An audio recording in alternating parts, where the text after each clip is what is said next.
दिल्ली के सीएम अरविंद केजरीवाल को 2 नवंबर को जांच एजेंसी के समक्ष पेश होना था, लेकिन वो पेश नहीं हुए। सीएम केजरीवाल ने पेश न होने को लेकर ईडी को एक पत्र लिखकर जवाब दिया है। सीएम केजरीवाल ने ईडी को दिए अपने जवाब में कहा है कि यह साफ नहीं है कि आपने मुझे किस नाते सम्मन भेजा है, एक गवाह के तौर पर या फिर एक संदिग्ध के तौर पर। इस सम्मन में किसी तरह की डिटेल भी नहीं दी गई है।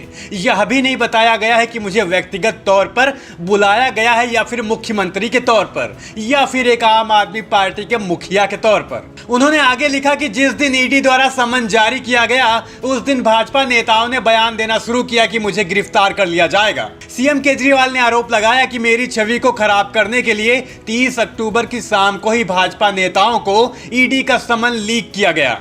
केजरीवाल ने आगे कहा, मैं दिल्ली का मुख्यमंत्री और आम आदमी पार्टी का राष्ट्रीय संयोजक हूं और 5 राज्यों में चुनाव होने हैं जहां प्रचार करने के लिए मैं स्टार प्रचारक हूं।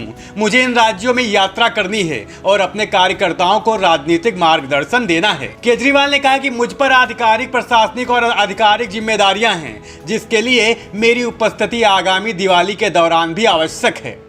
बता दें, दिल्ली के मुख्यमंत्री अरविंद केजरीवाल ने ईडी को चिट्ठी लिखकर शराब नीति मामले के संबंध में उन्हें जारी सम्मन वापस लेने का अनुरोध किया है। इसके बाद अटकलें तेज हो गई हैं कि क्या केजरीवाल वास्तव में ईडी के सामने पेश होंगे।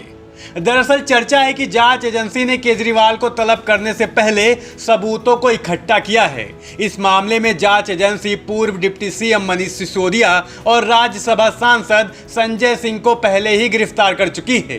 वहीं केजरीवाल के पेश न होने पर जब हमारे रिपोर्टर ने भाजपा से सवाल किए तो सुनिए उन्होंने क्या कुछ कहा। देखिए, कहावत है, चोर मचाए शोर। जो आदमी गलत होता है वो चीखता और चिल्लाता ज्यादा है। अरविंद केजरीवाल जी के कई मंत्री जेल जा चुके हैं, उनके डिप्टी सीएम जेल जा चुके हैं और जांच का दायरा धीरे धीरे अरविंद केजरीवाल तक पहुंच गया है। और देखिए, ये पूरा जो मामला है वो डॉक्यूमेंटेड एविडेंस के आधार पर है। खुद सुप्रीम कोर्ट ने 338 करोड़ के लेन देन और घोटाले की बात जो है उसको अपने फैसले में कहा है और खुद सुप्रीम कोर्ट ने कहा है कि जो आम आदमी पार्टी के खाते हैं उनकी जांच की जाए।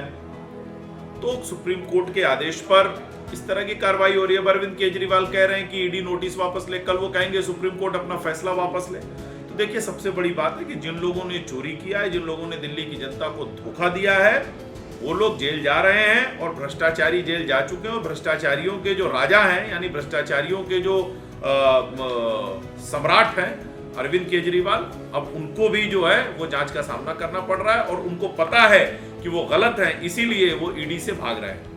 ईडी के सम्मन पर सीएम केजरीवाल के कड़े जवाब के बाद अब चर्चाएं शुरू हो गई हैं कि ईडी का अगला कदम क्या होगा।